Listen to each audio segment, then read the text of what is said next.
शाळा सुरू झाल्यात तर मुलांच्या डब्यामध्ये द्या किंवा घरी बनवा. आता हे आलू पराठे बनवायला तसे एकदम सोपे आहेत आणि एकदम असे टमटमीत छान फुगणारे आलू पराठे आज आपण बनवणार आहोत. आतमध्ये सारण बघा अगदी सगळीकडे मस्तपैकी स्प्रेड झालेलं आहे आणि करायला सोपे पण एकदम मस्त आणि टेस्टी आहे ते. तर चला रेसिपीची सुरुवात करूया. सगळ्यात पहिले मी गव्हाचं पीठ घेतलंय, त्यामध्ये मी मीठ घालते आणि आता आपल्याला हे पीठ जे आहे ते मळून घ्यायचंय.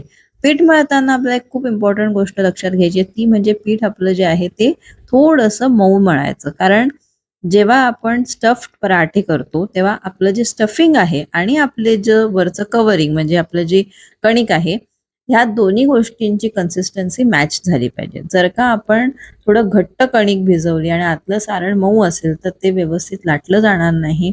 कुठे ते फाटेल किंवा ते व्यवस्थित शेवटपर्यंत नीट स्प्रेड नाही होणार किंवा एकाच ठिकाणी जास्ती बटाटा होईल आणि एका ठिकाणी नुसती कणिक. तर त्यासाठी कणिक व्यवस्थित मळणं हे खूप गरजेचं आहे. तर इकडे बघा मी थोडी मऊ कणिक मळलेली आहे, तुम्हाला मी दाखवेन थोडे जवळून सुद्धा मी तुम्हाला एक अंदाज येईल. हे बघा अशी खूप एकदम पण मऊ नाही पण थोडी मऊ मळायची. त्याच्यानंतर त्याला मी तेल लावणार आहे, तेल लावून सुद्धा थोडंसं मळणार आणि मग ह्याला मी ठेवणार आहे.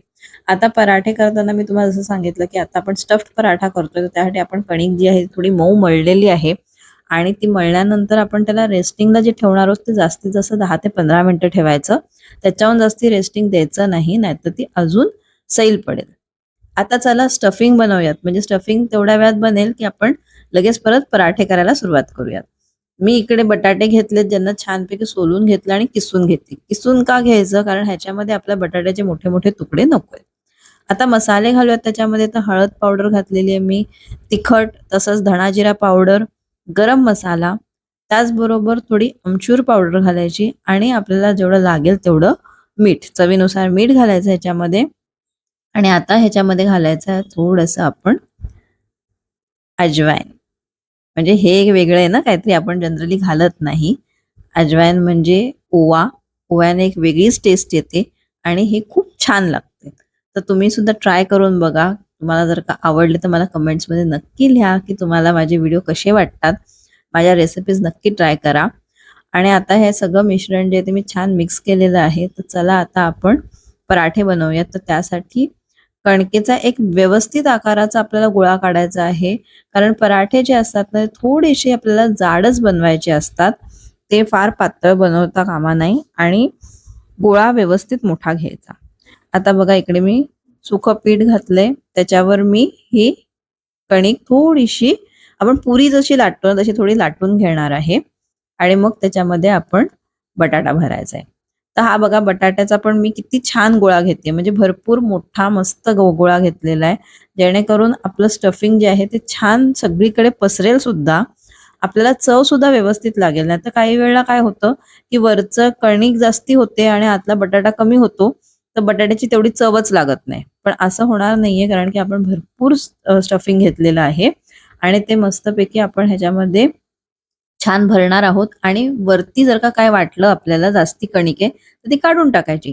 खूप पण नाही काढायची, कारण आपल्या वरचा लेअर सुद्धा व्यवस्थित पाहिजे. आता बघा ह्याला मी असं मस्तपैकी बंद केलंय, दाबून घेतलंय आणि आता आपण ह्याला लाटूयात. तर इकडे बघा मी कणिक घातली, म्हणजे थोडंसं पीठ घेतलेलं आहे आणि त्याच्यावर मी हा गोळा ठेवलेला आहे आपल्या पराठ्याचा. आता दोन्हीकडनं पीठ लावून त्याला मी व्यवस्थित लाटणार आहे. लाटताना एक सगळ्यात इम्पॉर्टंट टिप म्हणजे आपण थोडं हलक्या हाताने लाटायचं. हलक्या हाताने लाटल्याने काय होतं की बटाटा व्यवस्थित स्प्रेड पण होतो. तो फुटत नाही पटकन, म्हणजे बाहेर येत नाही पटकन फुटून. आणि दुसरी गोष्ट म्हणजे आपला जो पराठा आहे तो एकदम व्यवस्थित लाटला जातो. म्हणजे आपल्याला लक्षात सुद्धा येतं कुठे जाड आहे, कुठे पातळ आहे. तर आपण तसा व्यवस्थित तो लाटू शकतो.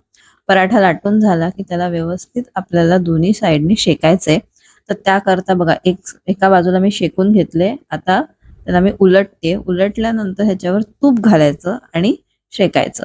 तर बनवायला तसे तर सोपे आहेत एकदम, पण हे एवढे छान लागतात आणि अगदी छान टमटमीत फुगतात. तुम्हाला आता पुढे दिसेलच की मी तूप लावलंय. आता तुपाच्या ऐवजी तुम्ही तेल सुद्धा वापरू शकता किंवा अमूल बटर सुद्धा वापरू शकता, ते तुमच्यावर आहे. काहीही तुम्ही वापरलं तरी पराठा असा छान फुगणार आहे. त्यामुळे ते तुम्हाला जे आवडत असेल ते तुम्ही वापरू शकता आणि मस्त असे टमटमीत फुगलेले आलू पराठे तुम्ही सुद्धा बनवा आणि मला नक्की कमेंटमध्ये लिहून पाठवा की तुमचे कसे बनले. आता ह्याच्यानंतर तुम्हाला अजून कुठले पराठे बघायला आवडतील हे पण मला कमेंटमध्ये नक्की लिहा. हे बघा एका बाजूने आपले छान झालेले, आता दुसऱ्या बाजूने परत मी उलटल्यावर सुद्धा बघा किती मस्त गोल फुगलेला आहे आपला पराठा. छान एकदम टमटमीत आहे. आता इकडून पण मी तूपच लावतेय आणि त्याला ह्या साईडने सुद्धा मस्तपैकी शेकून घेते. तर आपल्याला दोन्ही बाजूने व्यवस्थित करायचंय, कारण की आतलं जे स्टफिंग आहे आणि आपला जो पराठा आहे तो आतून नीट शिजला पाहिजे. आता बटाटा जो आहे तो आपण उकडून घेतलेला असतो, त्यामुळे त्याला काय असा बाकी शिजायचा फार वेळ लागत नाही. पण कणिक जी आहे ती पण थोडी जाड असते, त्यामुळे व्यवस्थित आपल्याला दोन्हीकडनं छान ब्राऊन होईस्तोपर्यंत शेकून घ्यायचंय आणि मगच आपल्याला त्याला काढायचं. आता हे बघा किती सुंदर दिसतोय आपला पराठा. आणि पराठे थोडे जाडच लाटायचे, कधीही ते फार पातळ लाटायचे नाही. हे सुद्धा खूप इम्पॉर्टंट आहे. आता मी हा पराठा जो आहे तो काढून घेते आणि हा बघा आपला आलू पराठा असा तयार झालेला आहे.